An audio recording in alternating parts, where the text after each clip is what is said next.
Kasih karunia dan damai sejahtera Allah Bapa kita dan anaknya Tuhan Yesus Kristus menyertai saudara. Amin.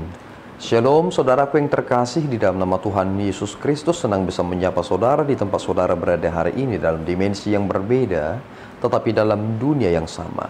Sebagai insan yang diciptakan untuk Tuhan, sebelum melakukan rangkaian aktivitas kita pada hari ini, marilah kita mengawalinya dengan memuliakan Tuhan lewat pujian kita dan mendengarkan firman Tuhan.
Firman Tuhan untuk kita pada pagi hari ini diambil dari 1 Raja-Raja 3 ayat 11 sampai 12. Jadi berfirmanlah Allah kepadanya, oleh karena engkau telah meminta hal yang demikian dan tidak meminta umur panjang atau kekayaan atau nyawa musuhmu, melainkan pengertian untuk memutuskan hukum, maka sesungguhnya aku melakukan sesuai dengan permintaan itu.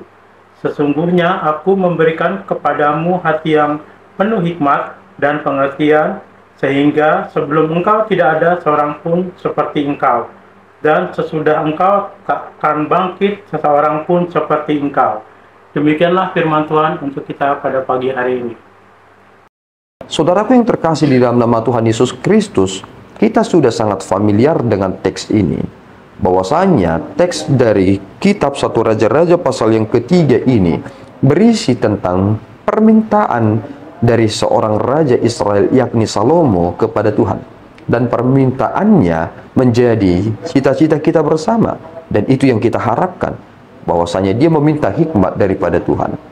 Saudara yang terkasih, terkadang kalau kita membahas tentang permohonan dan permintaan, kita sebenarnya kerap sekali meminta apa yang tidak perlu. Padahal orang-orang yang hidup di dalam tuntunan Roh Kudus sungguh-sungguh meminta apa yang mereka butuhkan. Dan seandainya kita memang meminta apa yang kita inginkan dan Tuhan harus mengikuti apa yang kita inginkan, belum tentu kita akan hidup selama-lamanya. Karena kita perlu memahami bahwa bahaya jika semua yang kita inginkan itu Tuhan harus berikan. Perkara yang sebenarnya dipikirkan oleh Salomo bukan perkara yang kecil, tetapi dia sedang memikirkan tentang sesuatu hal yang besar. Ini adalah bangsa Tuhan. Karena ini adalah milik Tuhan, tentu terkait tentang tata kelola, bagaimana untuk mengarahkan, bagaimana manajemennya, dan bagaimana memutus perkaranya, tentu tidak melakukan dari aspek duniawi. Gereja berbeda dengan korporat. Bahwasanya kita harus memikirkan itu baik-baik, bahwa gereja ini adalah milik Kristus, Dan cara Kristuslah seharusnya yang kita harus pergunakan di gereja. Tetapi terkadang orang, karena mereka memiliki pekerjaan di lembaga tertentu, terlalu memaksakan pikiran mereka dan ingin berkata harus seperti ini, harus seperti ini. Tetapi ketika gereja harus melakukannya, gereja bisa saja tutup. Kenapa demikian? Karena kita tidak akan melakukan seperti harus yang dipikirkan oleh duniawi ini, yang memang notabene-nya mereka harus menghabiskan ini dan lain sebagainya. Itu bukan gereja. Tetapi gereja itu akan tetap eksis karena kita adalah gereja itu.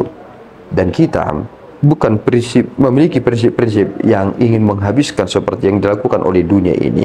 Dia meminta perkara yang terbesar. Dan kemudian Tuhan menyetujui permohonannya itu. Dan bahkan ada ucapan di sana yang memang Salomo tidak menyebutkannya, tetapi Tuhan yang menyebutkannya. Tuhan berkata, oleh karena engkau telah meminta hal yang demikian dan tidak meminta umur panjang, kekayaan, nyawa musuhmu. Ketiga hal ini tidak disebutkan oleh Salomo, tetapi hal itu disampaikan oleh Allah. Ketiga hal ini ternyata juga adalah hal yang sering sekali diminta oleh orang-orang Kristen. Kita selalu meminta umur yang panjang. Tetapi pertanyaannya, saudaraku, apakah kita sudah menjadi berhikmat setelah kita memiliki umur yang panjang? Dan kemudian, apakah kita menjadi orang yang benar-benar luar biasa ketika kita menjadi kaya? Kita sering sekali meminta itu hanya untuk konsumsi pribadi. Dan akibatnya, tidak ada hal yang memiliki dampak yang signifikan sama sekali. Ketika saudara meminta kepada Tuhan, tentu saudara harus memikirkan apa dampaknya bagi orang lain. Bukan hanya persoalan keinginan saudara. Saudara dicipta di dunia ini supaya saudara ikut melengkapi, bukan supaya saudara hidup sendirian. Bahkan Allah sendiri telah menunjukkan bahwa sebenarnya komunitas kasih adalah Allah Tritunggal. Di sana jelas tentang bekerja sama di dalam komunitas itu, bukan berjalan sendiri-sendiri. Semua yang dilakukan oleh Yesus Kristus menunjukkan bagaimana doktrin Tritunggal itu jelas. Dan di sanalah sebenarnya hikmat itu bekerja. Jika saudara meminta kepada Tuhan, mintalah yang paling memberikan dampak. Karena saudara harus mengerjakan itu di mana Tuhan mengutus saudara.